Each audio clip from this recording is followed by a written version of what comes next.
Hello guys, welcome to the Trading Parrot. I just spot a massive order right above the price, potentially suppressing the price from getting into 89k. We all know what's in there at 89k, and yesterday I've been calling for that level being at risk. In today's video, we're gonna follow up with the situation, see what all the indicators are currently showing. We'll look at the order book to see if there's any shift in the sentiment at the moment. There's been also a withdrawal from an exchange of over $1 billion. I want to cover that news as well because yesterday, actually this morning, I was talking about it in my Telegram group. So let's discuss about that too. Guys, if you like this type of content, make sure that you're subscribed to the channel. Hit the notification bell to get notified every time I put out one of these videos. It will be really awesome if this video could get 1,000 likes. I know that we are getting there slowly but steadily, and only you by hitting the like right now is the only option, otherwise you're gonna forget. And my motivation to put free alpha multiple times a day is gonna just drop like crazy. And as I promised on Bluffing, now we have a new campaign. Get 10% cashback from your deposit. This is a non-KYC exchange. The link is in the description. And definitely by using exchanges that I promote, you're making sure that the alpha keeps coming and that my team keeps growing so we can put better content for you as well. So I really appreciate that support as well. If we look at the interest over time on Google Trends, I'm following this day by day, and you can see in here that after we have this impulsive move, the breakout, now this move down is starting to look like a higher low, and that's precisely what we want to bring back retail into the space and potentially to continue with this very early upside potential that we are seeing. I want to touch base in here on BlackRock's build fund launches on Solana. That is quite a bullish news at the moment going on. If you remember, we have this chart on Solana versus Ethereum, and the areas of value of this rally since the beginning of the bull market have been always above this yellow line in here. That is the best time to flip Ethereum into Solana. The first time that we hit this was in June 2024. Then we hit the top of the channel, came back down to 0.05. At that point, it was a great time as well to flip some other Ethereum additional into Solana and get a rally back into the top. At this point, we are in a very similar situation as you can see in there.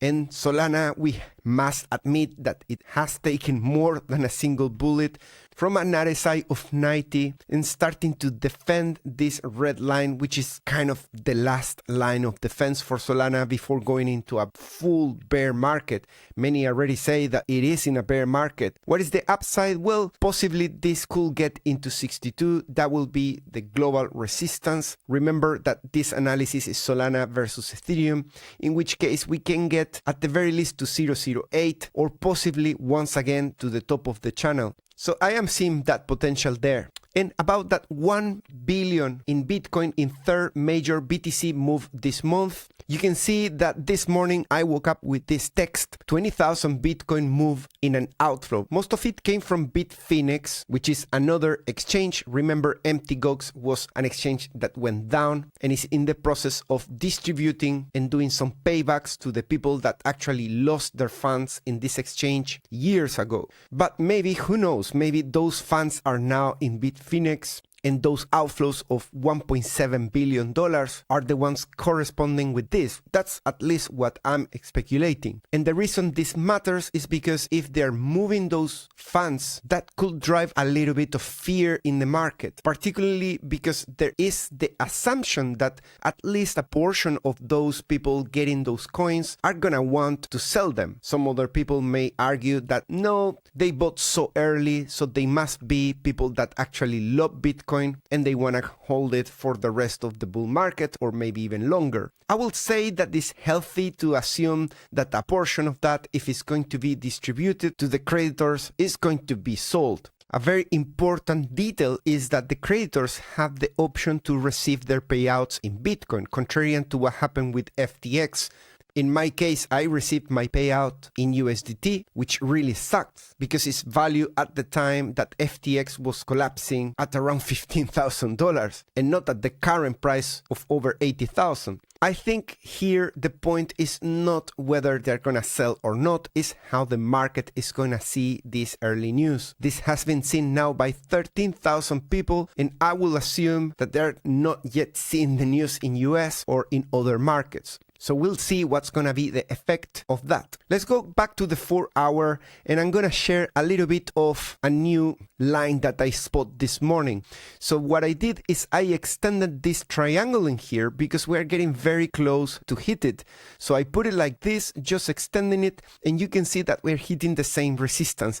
And it's so crazy that yesterday I was comparing these two triangles, and I was not really thinking by then that actually they are becoming part of the same triangle. If you extend this line, you hit it right there at 88,600, and that is so critical. That's the ongoing battle, and I think the difference between the performance of the first triangle and the second is gonna be defined probably in the next hours or couple of days, not more than that, because the price is going to the right, of course, right hand side, and eventually it's gonna have to break out. It's gonna get squeezed back down, one or the other. On the RSI, things are looking pretty great in here. You can see that after this rejection, we have a very humble rejection. We didn't even touch the support. We were talking about holding that 50, and that 50 hasn't even been touched. That is at 86,500, and I can see that they're doing a huge, massive effort to not go there. We have a wall that when the price came back close, they put 580, 1.2K, and 338 right there to hold that.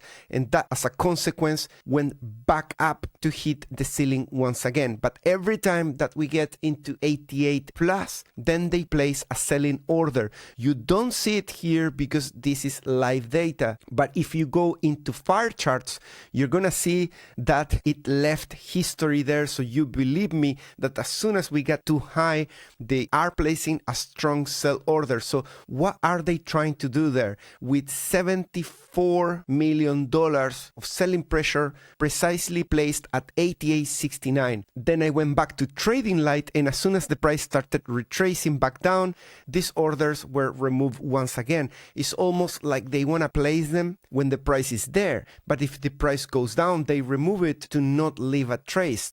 You can also see the strong support that there is here.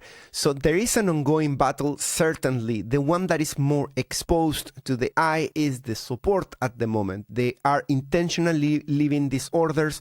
It's all visible and is shifting up to hold the 86,800. The resistance is back and forward. 500, 70, 70, 500 again, showing a lot more dynamic. We are starting to have a divergence versus price versus net longs shorts delta. Price is pushing the highs, but longs are coming back down.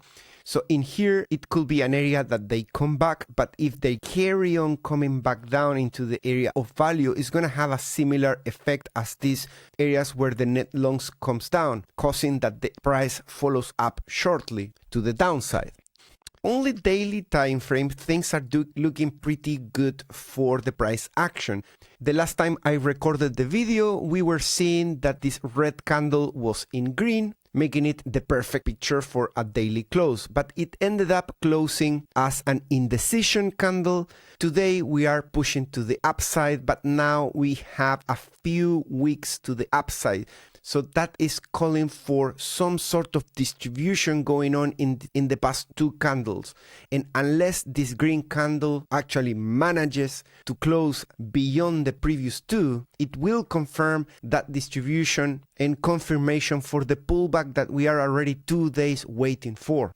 If we get that pullback, the ideal is that we defend 86,500. We already test that level, but if we have to have a deeper retest, then we have the moving average of the 200 daily right now at 85,400. Our support from the RSI, we're going to have to adjust it probably is gonna be around 45 now. So let's push this a little bit higher and let's see where is that in the price. At the moment is at 83,800. So if we go to that level, the RSI is saying that we are still defending this uptrend that has just started on the daily. Going beyond that to liquidation levels below will be something considered as a challenge for this uptrend. Notice that if we go to the CME gap and we close it, that is 84,200, therefore higher than the defense line coming from the RSI daily. So we can now afford to close the CME gap and still defend that uptrend. Price needs to go way lower than the CME gap as of today to lose the momentum. Imagine this scenario, price sees a rejection in here, closes the gap and goes higher. Well, we can still say that that is a higher low in there, and as long as later we get a push back into 89, that's still an uptrend intact. If we could do that and hold that 86,300 on the CPR, for example, I think it's still doable that we go to the 90.6, 90.5, which is the top pivot for the month of March. We're getting very close to the end of March and we need to start speculating where are going to be placed the CPR levels for the month of April. The month of March has had a volatility of only 23%. I will say that that is not a lot of volatility.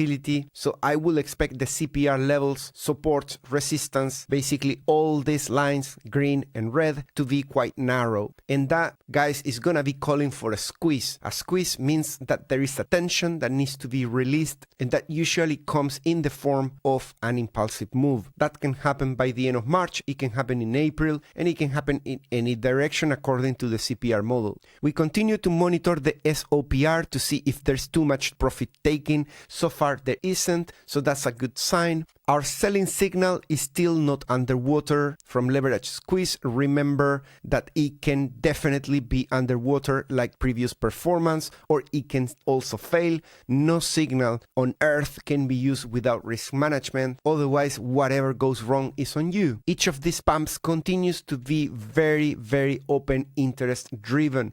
The previous attempt to break 88 was huge in open interest. This one in here is still quite high, but not as big. That means that possibly, maybe this is being a joint effort, not just of open interest, but there might be some buying going on in here on spot as well, which could be contributing to that open interest to not spike as much as the pump that we have on the 24th, 2 days ago. And that could be coming from the long-term holders, which surprisingly have shifted their approach. Instead of selling, they've been now accumulating. And I think they started this from the 10th of March. That's the day that they changed their minds, when the price was roughly at 80K. We could argue that all this period in here, they didn't like the uncertainty, but something is telling them that that uncertainty may be gone. Just make sure that you understand that mimicking long-term holders, if you are considering doing that, do it the way they do it. You can tell that day by day, they are buying more and more. They do it in a DCA way. You can see, for example, in here, there is a curve where they start buying around this area of the megaphone pattern, and they don't have necessarily entries. They just continue to accumulate day by day. Eventually they reach a point where they say, well, that's enough, and then they are going sideways. We get the breakout, and during the whole breakout they are not thinking what level they're gonna take profits. They just enter a distribution phase. So if you want to mimic what they do, notice these details, because these details are the ones that matter to actually turn as profitable as they are. We are seeing currently the opposite on the short-term holders, as the price now is moving up one by one. Each of them are selling their holdings, possibly because they are not trusting this move. They spent all the pump buying and they bought all the top aggressively, which is one of the reasons why now they are underwater. Look at the short-term holder realized price in here. It's currently sitting at 92, 93K. That means that short-term holders' bags are all in red, and that is a consequence of doing pretty much the opposite as long-term holders.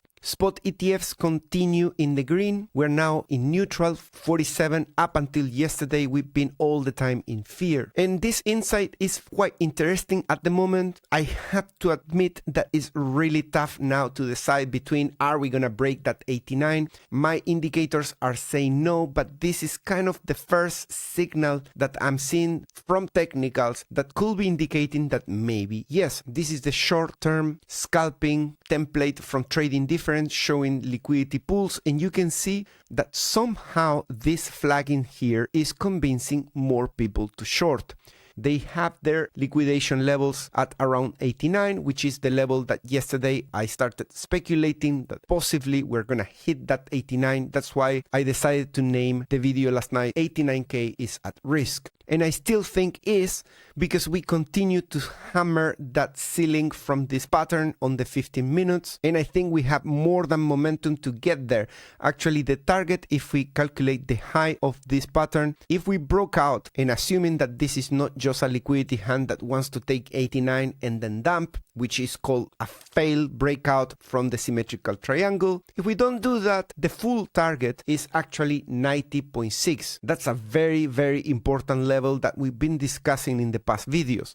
If we broke down from the bottom, first of all, that will be a larger move because now we are at the top of the range of the triangle. So it needs to move 3.383K to reach the full target. And as you can see on the lower end, short-term liquidity up until 84,800, there is not as much as there is on the upper end. That can also be seen in all this area here versus all that area there. That's kind of the difference at the moment, and that is a consequence of them day by day convincing them to enter in a short. With all this price action, particularly with the second top here at the same price, many people enter in a short. But right now on the 15 minutes, this looks like a double bottom.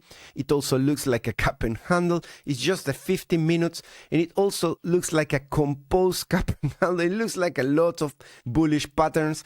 So my scenario number one is to hit the 89, turn it into a liquidity hunt, and then dump into the 82,800, close the CME gap. Scenario number one. Scenario number two, we hit this and we go to 90.6. That brings a heck of a lot of new shorts that pave the way to further upside into 95. That 95 is also the top of the bull market support band and puts the price slightly in the top of the range. Our new weekly range is this, guys, and we just reclaimed the bottom and the target is 104.7. But for that, we need to first take the bull market support band, which currently is our strong resistance. But one step at the time, as usual.